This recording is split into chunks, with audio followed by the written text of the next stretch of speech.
Alright, ladies and gentlemen, MrSotko here. Welcome back to the channel. Got a whole bunch of good crypto news stuff for you today. The first thing I want to talk about is that the QuadrigaCX plot thickens again. And by this point, it's like oatmeal, or maybe like at that point that concrete is just about to dry, but you can kind of still write at the top of it. It's getting pretty thick at this point, to say the least. So the cold wallets are found to be totally empty. So the saga continues to rumble as the Ernst & Young group that has been tasked with sorting through the exchange's dealings, and also the group that was holding on to some of the hot coins for a while, and I think still probably has access to them. They're trying to monitor it. So according to Bloomberg, the firm found 6 cold wallets addresses belonging to QuadrigaCX, 5 of which have been empty since April 2018, so for a really long time now. Reportedly, the 6th cold wallet appears to have been used to receive Bitcoin from another cryptocurrency exchange account and subsequently transfer Bitcoin to the Quadriga hot wallet on December 3rd, 2018. So the 6th cold wallet was used to receive Bitcoin from other cryptocurrency accounts, so from other exchanges. So it's pretty clear at this point that Quadriga was definitely using other exchanges to hold on to their coin for them, which is just, that's like going to a bank, and then as soon as you give them your money, you're like, here's my $100, please put it in a safe place. And they literally walk out the back door with it to another bank on like just behind their bank, and they're like, here's $100, here, put it in a safe place. So it's just mind-blowing. Reportedly, the 6th cold wallet, the firm stated that the only activity that has occurred in the 6th wallet since then appears to be an inadvertent Bitcoin transfer last month. Preliminary review of the cold wallets has indicated that from April 2014 to April 2018, the aggregate Bitcoin month-end balances range from 0 to 2,776 Bitcoin. So from 0 to absolutely nothing in their cold wallets to 2,700 Bitcoin.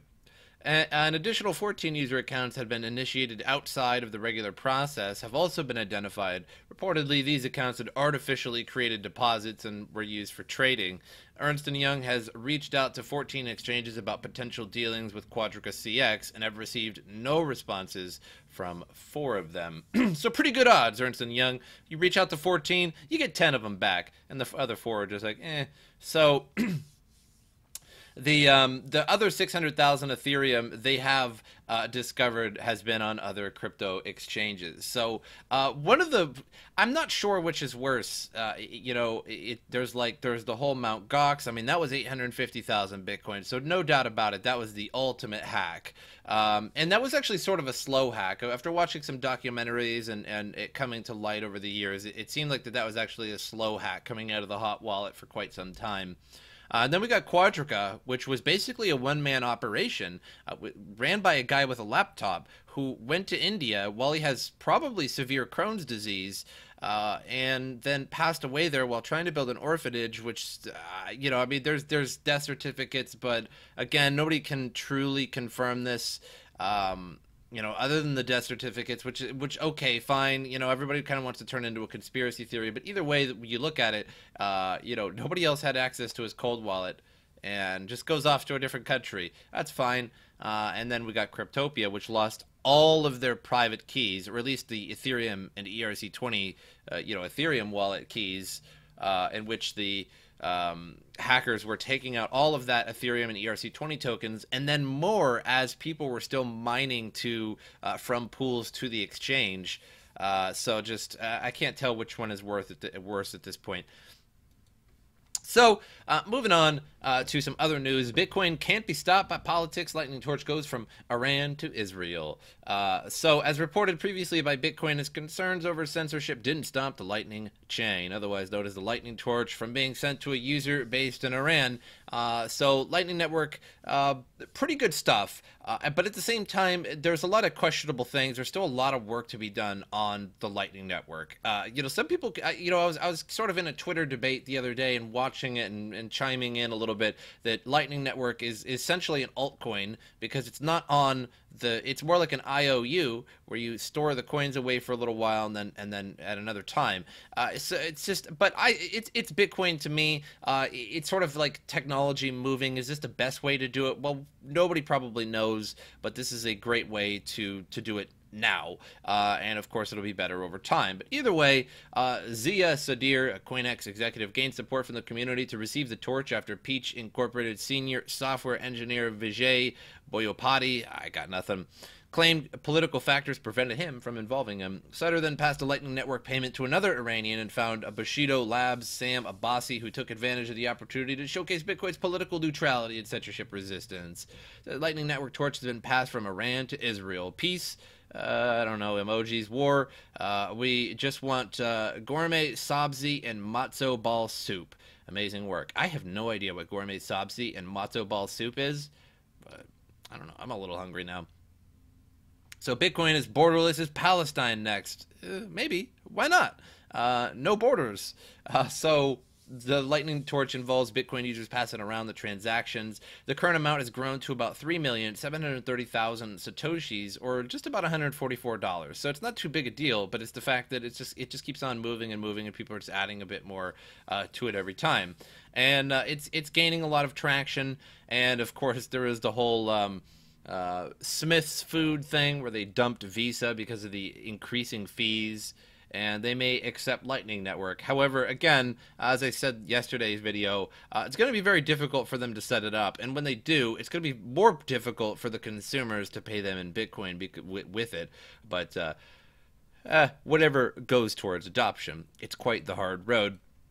So moving on to a little news here, and this is just Twitter. This is Cryptopia's latest update. Might not be the exact latest update now, but it says update. We are aiming to get the site live today. However, we were aiming to get the site live today, which is Monday. We have had a slight delay. We're aiming to have the site live tomorrow. So a few days ago, they said that they would like to have the site live read-only on Monday so that you could log in and at least see your accounts and if you have lost anything.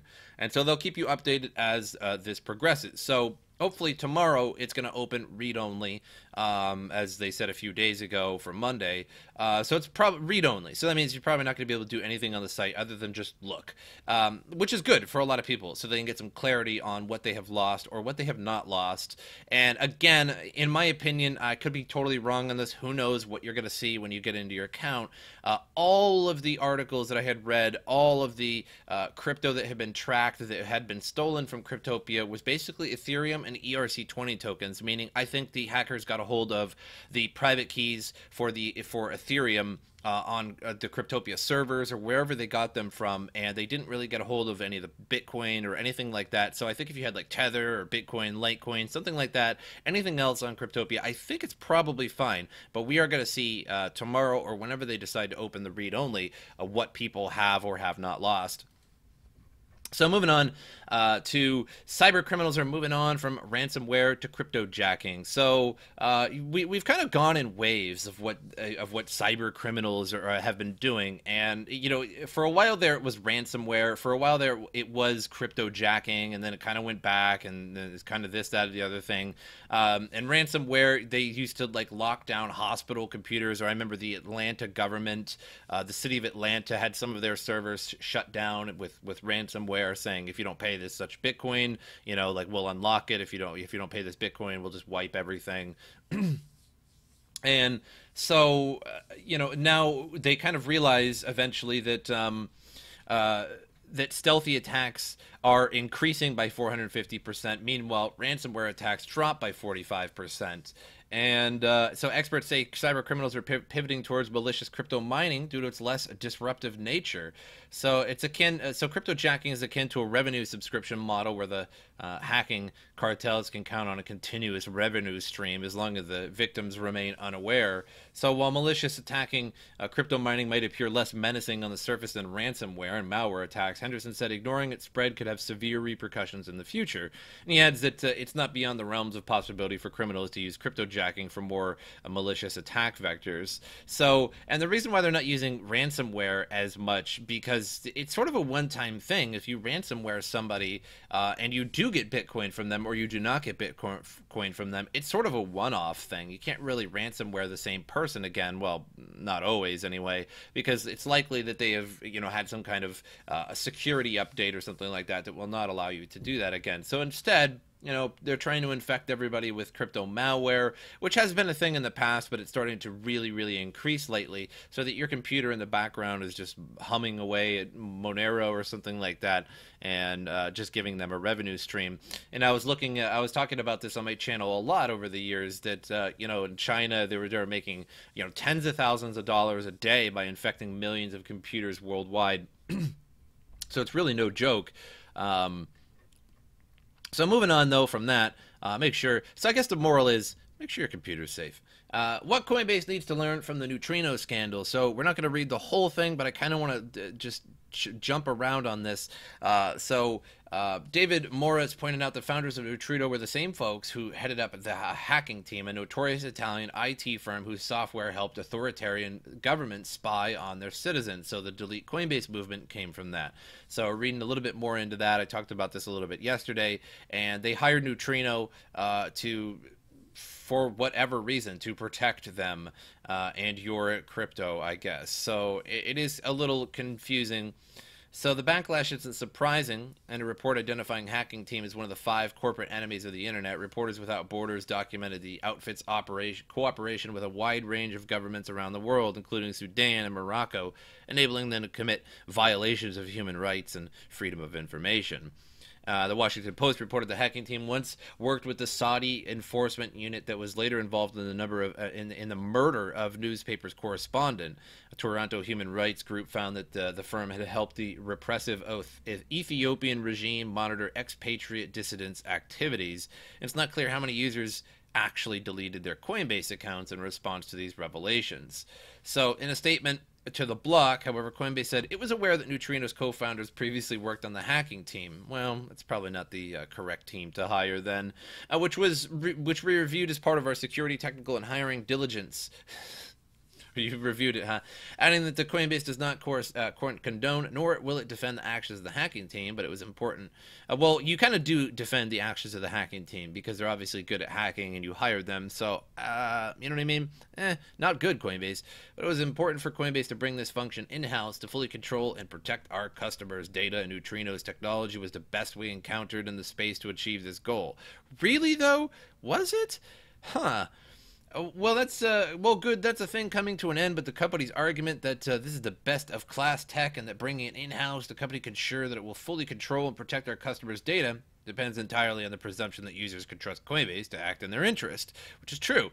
And, of course, it's really not much of a conspiracy theory. It's really not outlandish to say that the governments worldwide are very, very interested in you trading cryptocurrency and you buying it, selling it, and basically subverting the government and their fiat money. That is not completely surprising. If I was a government, I would not let that go unchecked either. Now, of course, they're not just going to outright ban it, or, and create dissident, and create anger like that. But, instead, why ban it? Track it. And I think Coinbase is going to be a part of that.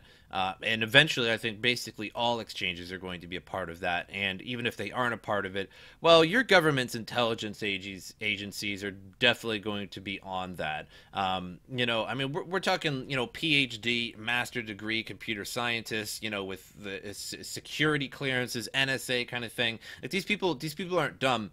They know what they're doing. They know what kind of code they're reading. They know what they're looking at. This isn't like, whoa, crypto came out of nowhere, we better just look the other way. They're not going to do that. So I think Coinbase hiring this is probably a part of, they're probably going to still sell data. So elaborating on why it's important, Christine Sandler, the company's head of institutional sales, told Cheddar that the previous third-party providers were actually selling client data to outside sources. And I think it's not going to be to outside sources anymore. It's going to be the government. So moving on alternatives that can be trusted. Banks and other financial institutions have been well aware of this challenge for years. That's why they work hard on their branding, using words like trust, fidelity in their names and their product offerings. Even so, because of their poor behavior in recent years, public trust in banks is near all-time lows. Not that this has caused them to lose much business. Most people feel they have no choice but to deal with banks if they are to transact in the real world. Even among competing banks, switching costs, such as the hassle of changing direct deposits for paychecks, have historically made consumers sticky or disinclined to switch providers. It's a captive audience. audience, but a miserable one. So again, I really like that term, sticky consumers, because it is kind of hard to switch your bank. Like if your bank did something bad to you, or said something, and most people were like, well, I just switch banks immediately. But that's easier said than done. It really is, because you have all these you can't, first of all, you can't close a bank account if you have pending transfers or pending purchases or anything like that. So if you just stopped at the gas station and used your debit card, then went to the bank and said, I want to close my bank account, there's a pending transaction now to that gas station. There's a pending transaction that you made on Amazon or this, that, or the other thing earlier in the day, or 2 days ago or 3 days ago. So you can't close it now, not until that's done. And then if you just took all your money out, what if you have rent due in the next week, right? So now, okay, now I can't do that, right? Because I can't have my money out because I have to transfer it to a different bank, or I have to transfer it to this account or whatever to pay my rent. All right, so I have to wait now. Now I have to wait till like the first of the month. So now that's difficult. But then you're like, okay, well, my job, I have a direct deposit paycheck. Now I'd have to go to my job and make sure it's not an inopportune time, because if I do it just like few days before I'm about to get paid, I might get paid to my bank account. Then it's going to have to wait for that to go through before I can close it. Or if I change it just before that, it might get all screwed up and I might not get paid for a week now. And that's going to be a problem because I got rent due. See, you see how it's actually kind of hard to switch bank accounts just out of nowhere. You have to have absolutely nothing in it, and for a couple weeks there has to be no transaction. And that's why it's kind of hard to switch Coinbase too, because if you have all your crypto on there, now you have to move it all to a different exchange. And you've ever noticed when you moved crypto from an exchange, let's say you got one BTC on Coinbase and you decide to send it to a different exchange or a wallet or a private wallet, anything like that, you'll notice on Coinbase there'll be like 0.000023 Bitcoin. You'll have like 200 Satoshi left over for whatever reason. You can't close your account now because there's crypto dust in your account. So you might have to put Bitcoin in it again and try and get rid of it again. But why there's like 200 left over because of fees or whatever, I have no idea. There's just it's called Bitcoin dust. It's crypto dust. It's always left over in little accounts. So you have these little Satoshis left over that you most of the time you're just like, screw it. It's going to be hard for me to get 232 Satoshi, which is like a penny at best, if that. So Coinbase in some hot water right now. They kind of did it to themselves, hiring a company that has notorious problems like that. Interesting development. I'll have to keep up on that and see what happens with all of that. So moving on to CoinMarketCap here, $126 billion market cap. We are going down, down, down. You can see a nice little whale sell-off. So after all that pumping and all those little whale purchases, it is bound to come down eventually. This is not organic growth. If you take a look at like 2017, that was kind of organic growth. Now mind you, that was a lot because of Bitcoin, BitConnect, and things like that, and people buying in rapidly. But that's what it looks like when a lot of people buy in. It's sort of just a growth, an upward. See this little movement. See how beautiful this is, like a violin, like you're playing a violin. You know what I'm saying? That's organic growth, right? Even though 2017, I would argue at the same time, was not organic because of BitConnect and all these different Ponzi schemes, ICOs, and just the explosion.